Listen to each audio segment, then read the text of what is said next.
Okay, I would like to share something that I learned. And it's no surprise that I learned it during this time with Saturn in Aquarius. Because, you know, astrology really is a natural science. It is nature's science. It's the best way to read energy, as far as I'm concerned. So we have Saturn, which shows restriction, in Aquarius, which is the ruler of Uranus, and it literally is electricity. Now, we are electrical beings.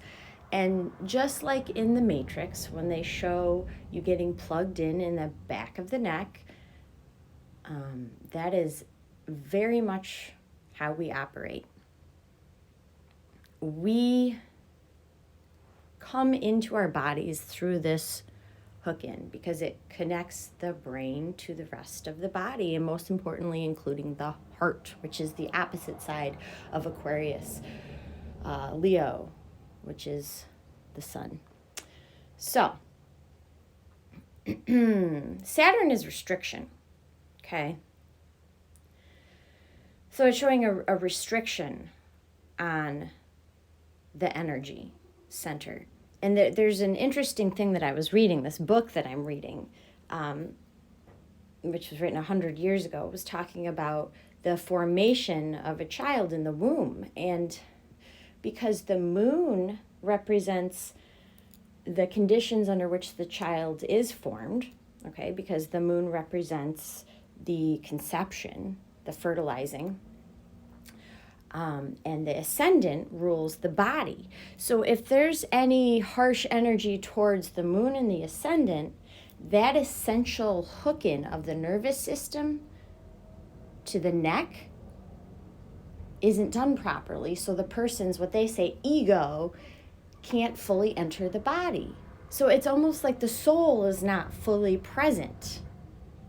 And that was something I really needed to hear because I had been doing a lot of research on the atlas bone, which is exactly the top vertebrae of the neck, C1, where we plug in, where all of this hardware, these wires, these nerves are connecting us into the matrix.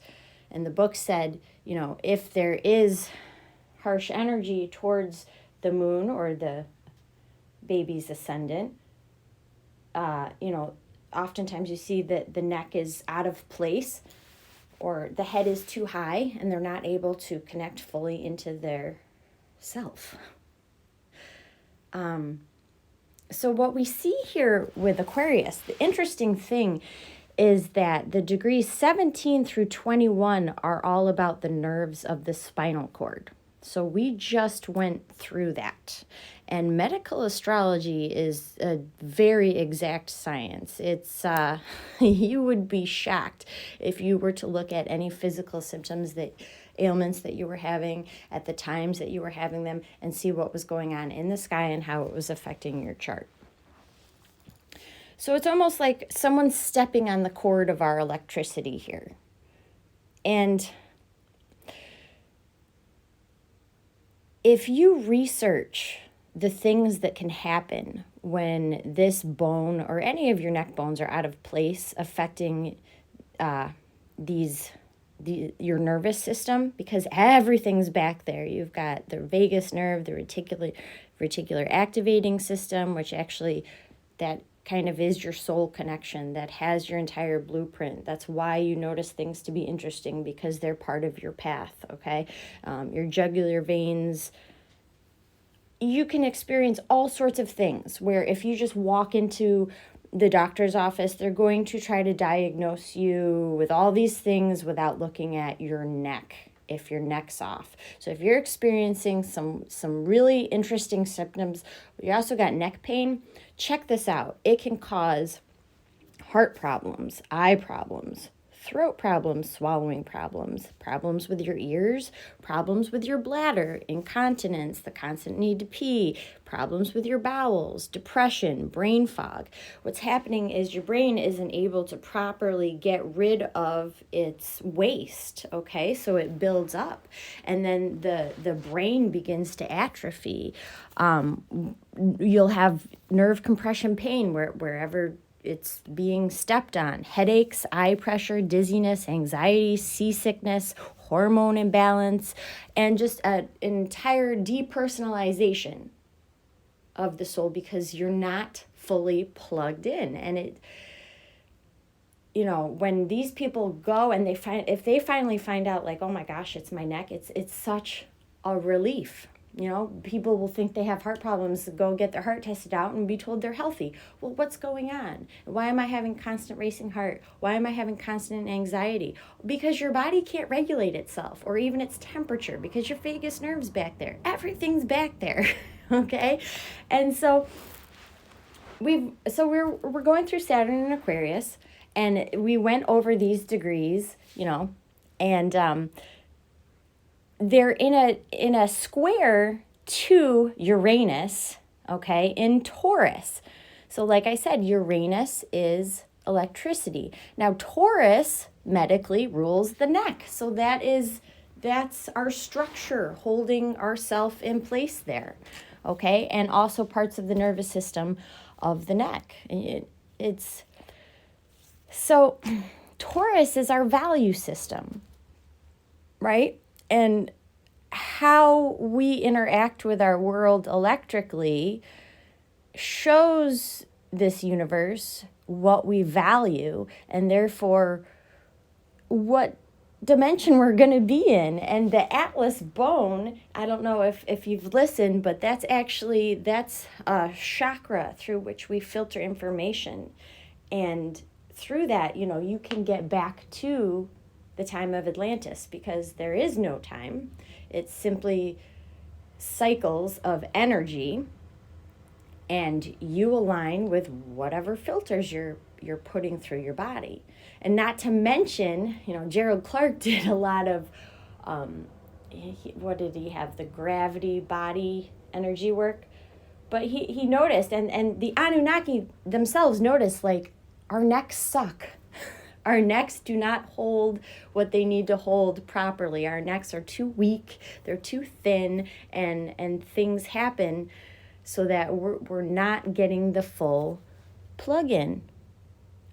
So, and of course, you want to look at, the opposite. So, again, the opposite of Aquarius is Leo. If we're not properly plugged in, we're not able to shine. And Leo is the sun. It represents the Christ itself. We need the actors to come on the stage right now to help illuminate the world and bring us up before, we have to experience the destruction of what was. And I think, watching the Super Bowl, which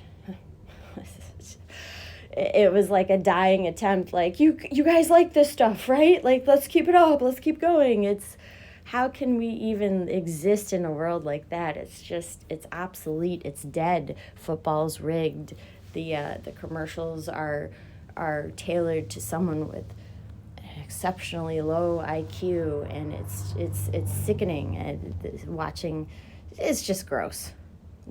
Culture needs to become enlightened through this cord that was being stepped on. But, whenever you're restructuring things, you need to turn the electricity off anyways. You need to close the circuit so you don't get shocked. So, what comes after Aquarius? We're about to go into February, March. Pisces, aha.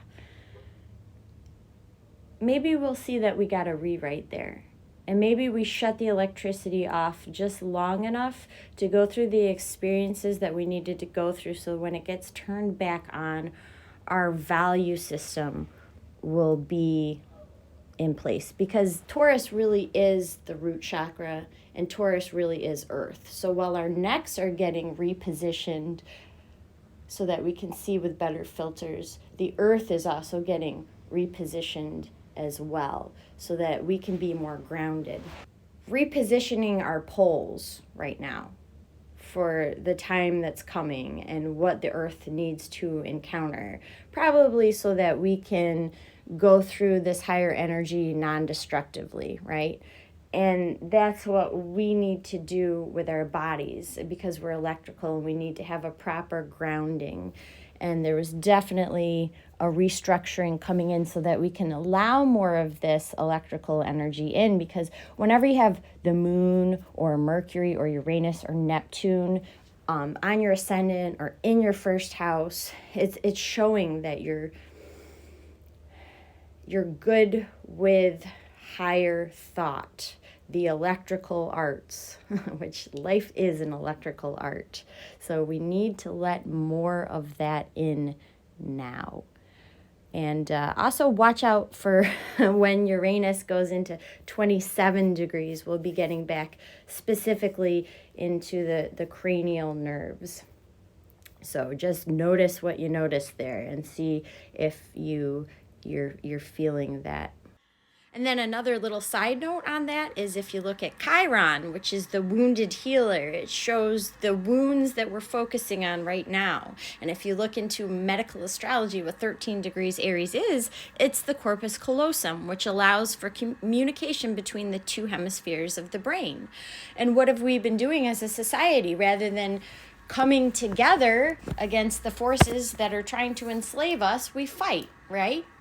So that really does tie into the Taurus-Scorpio axis that we're trying to stabilize here as far as our values. Because implants are nothing more than sustaining feelings and ideas that fracture the left and right hemispheres of the brain so that you work against yourself. And then we see this out in the collective.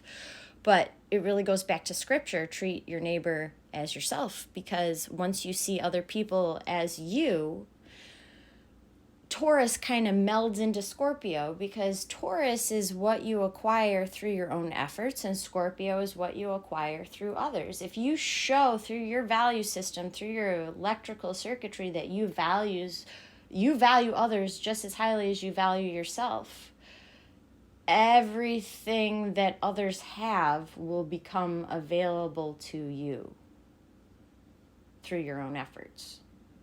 So that's something.